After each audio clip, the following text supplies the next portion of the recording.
Yes, it is I, Tantus Naravan Dracovin, Lord and Emperor of the Dracovin Empire, and welcome. It is time to continue our review of the various campaign settings of Dungeons & Dragons, dating all the way back from Advanced Dungeons & Dragons. We, of course, started with Spelljammer, Dungeons & Dragons Adventures in Space. Let's continue with Spelljammer. We were talking about air. We're going to talk more about air today. So, two bodies meet. What happens when they meet their air? If they're of similar size, well then, whatever class of air would be worse kind of becomes it.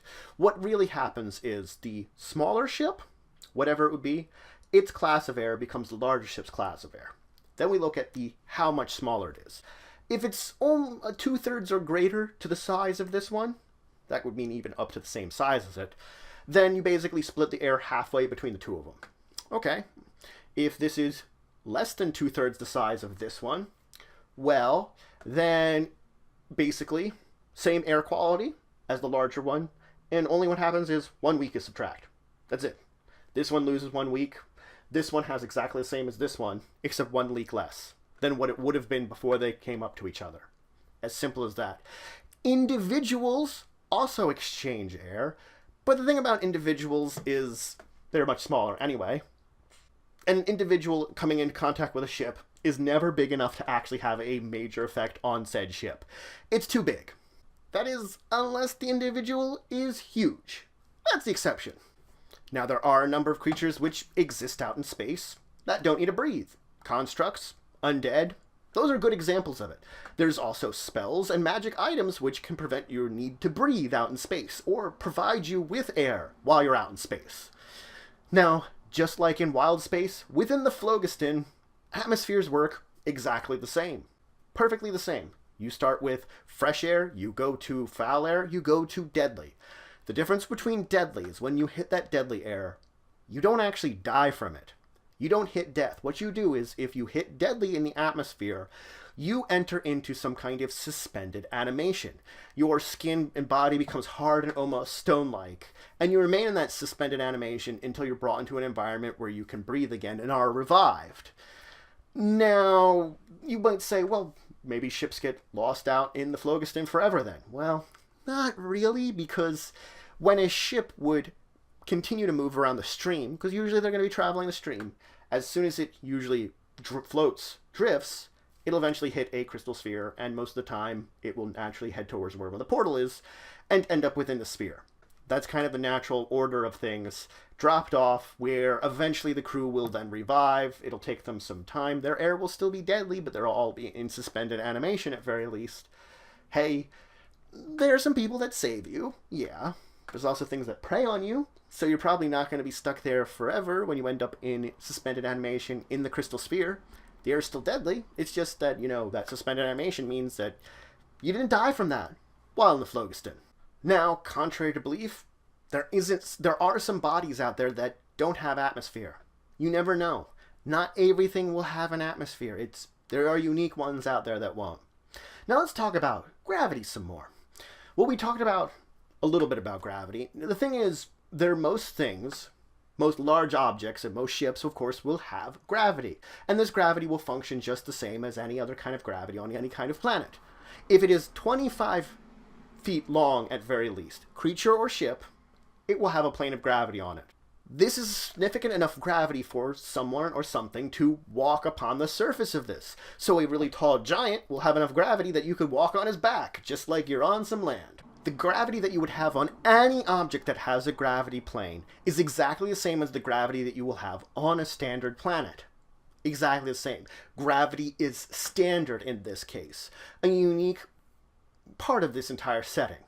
Now, it is also important to note that should a planetoid or something not have a gravity plane and still have an atmosphere, it just means that no force is exerted in those things that are within the atmosphere. They float around within it. Gravity is also all or nothing. It's always going to either be there or not be there. It's going to be whatever standard it is on any planet, on Toril, on Space Whale. Gravity is exactly the same, whether you're standing on either of them, and it's either there or it's not there. It's also important to note that if you're looking as to where the gravity plane extends out to, it does extend beyond the ship. The gravity plane, in fact, extends all the way out to the edges of the air envelope. So wherever the plane cuts the ship, it basically cuts through the entire sphere of the air envelope. Or I guess in most cases, it's not really a sphere, it's more of an oblong. But still, the air envelope itself gets cut in half just the same way by the gravity plane. Now, beyond that edge of there, you're out in weightlessness, you're out in space, you're no longer connected to any kind of gravity of the ship. Now, because gravity cuts through the ship, there's usually some kind of top or bottom to it. Wherever it cuts through, creates this top and bottom. Now, you may say, why don't most ships have both tops and bottoms? Because they could have a deck on either side. Well, the simple reason behind this is most ships usually have to land on a planet, and if one side is in fact got a deck and the other one also has a deck, you don't really have a great place to land. So it really is disadvantages that make it that they only do the one side. Because of the nature of the gravity plane and the envelope, should you fall off the ship, you will fall into the plane. You will fall through it, you'll bob back, fall through it, and keep doing that until you sort of stabilize. This also means that if you fall off your ship into the gravity plane that's part of your air envelope, you don't take fall damage, because you just keep falling into that and bouncing back and forth, dipping until you lose momentum and get down to just sitting there, and it doesn't deal you damage. Now, there is a component to this that is filled with danger. If I should fall into the air envelope, I'm still not safe.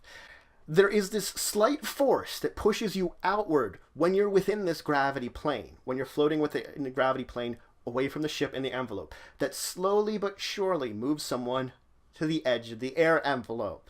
The quickest, most practical, well, not really quickest, but the closest point within the air envelope you are slowly but surely pushed into until you're pushed out of the air envelope, and well, then you're no longer on the ship whatsoever. This can be very dangerous for people that fall overboard because they are slowly but surely floating to their deaths out in deep space. You know, it's not a very quick process, but it is a process of moving along that's occurring while you're there. This also does mean that people do take advantage of this. Many heavier, larger weapons are placed within that area because they can take advantage of that movement that's already within there when firing them out. It helps a little bit in getting that momentum out of the ship. Other than this slight push, there is no movement within the atmosphere or the gravity well. This is the only sort of force that occurs within the gravity, within the plane of it at very least. You're not going to be moving side to side or anything like that. And you will eventually stabilize if you're dipping between the plane. It's important to note that your ship's movement is independent of this too. If my ship is moving forward, I stay in proportion to where I am within the gravity plane. I don't drift towards the back of it. I'm not experiencing momentum. My ship is floating in space.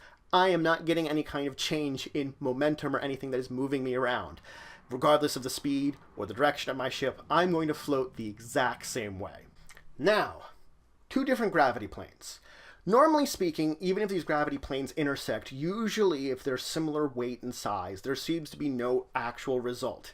This means that two ships could approach each other and you could leap in between them and you keep a relativistically same gravity because of the fact that they are independent in this way. Basically, the gravity of both ships are remaining in effect. Now, where the real change comes into is where ships actually is when two ships would actually physically impact each other and effectively become one ship. When this occurs, the ship with the higher tonnage, its gravity plane takes over. Now, this can be actually very dangerous, because if you consider if two ships are coming in like this, and this is a smaller ship and hits it like here, well, now everything is falling downwards into here with the new gravity plane. So it can mess up everything on this other ship. So the fact is that when two ships do actually physically connect together, gravity planes can change dramatically and just really mess up everybody. So it actually is a technique that very large, heavy ships can use, ramming into another ship that's smaller and basically doing it at an angle that will mess up their gravity plane and send everybody toppling off the ship, probably either into impacting their deck or falling into their own gravity plane outside of them and maybe even floating off into space eventually. It's not a very nice technique, but it is one that is used. Now, you have to make sure that if you're weightless in space and come into contact with a gravity plane, you will fall in accordance to what that gravity plane is.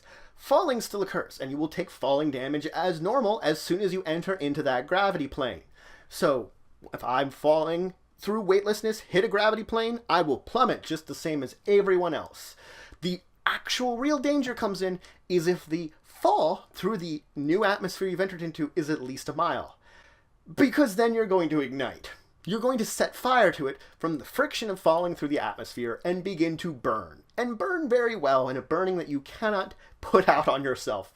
You're just going to be on fire. Now, if you should have some ability to fly, you could mitigate this ability, basically slow yourself down to prevent this from really occurring.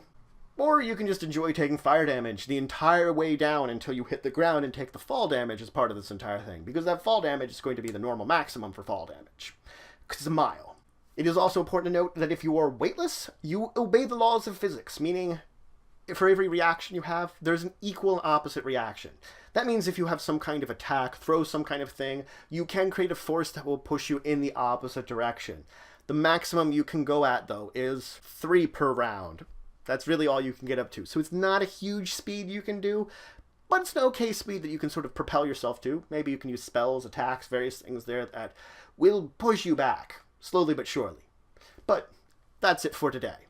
I continued my discussion, of course, air. I talked some more about air, and the fact that when 2 ships intersect, their airs change, and some details about, of course, moving around with air and atmosphere and things like And a few more details about, of course, like running out of air in the Phlogiston, how that works and functions differently.